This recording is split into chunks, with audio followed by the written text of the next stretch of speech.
Minister e invitado, dama e caballero, bom dia. Avemainta, nós estamos juntos para dar início na 38 apertura de ano parlamentário novo.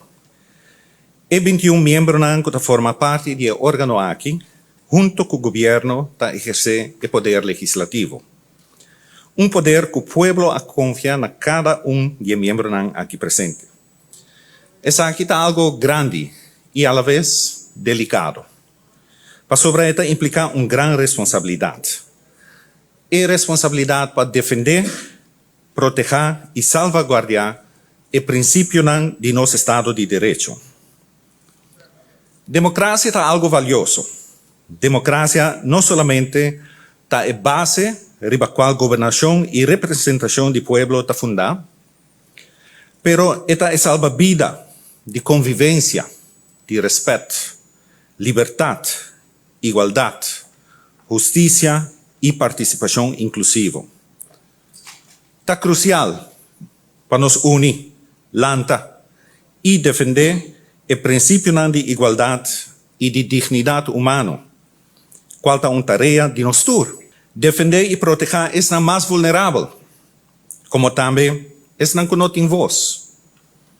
Dengue defesa e proteção de valor aqui não tem espaço para sembramento de ódio ou intolerância para o outro ou falta de respeito para nos próximos na todo nível, fazendo uso roupa viaja de anonimato de nossa rede social.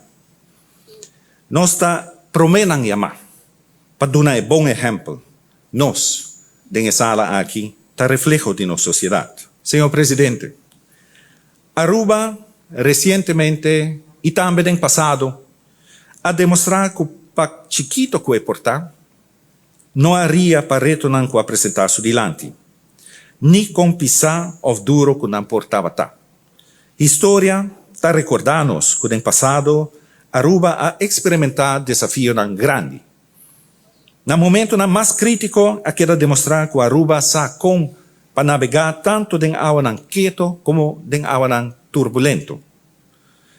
Esta maneira é palo de Watapana, com sua raiz profundo, que aunque está sota de viento duro, não está quebra, pero está mais forte e resistente.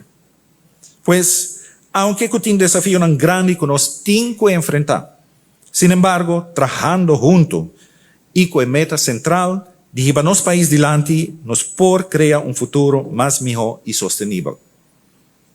Agora é o momento. Para junto nos pensa como país. Para Aruba progressar e cada cidadão contribuir a desenvolvimento saudável de nosso país.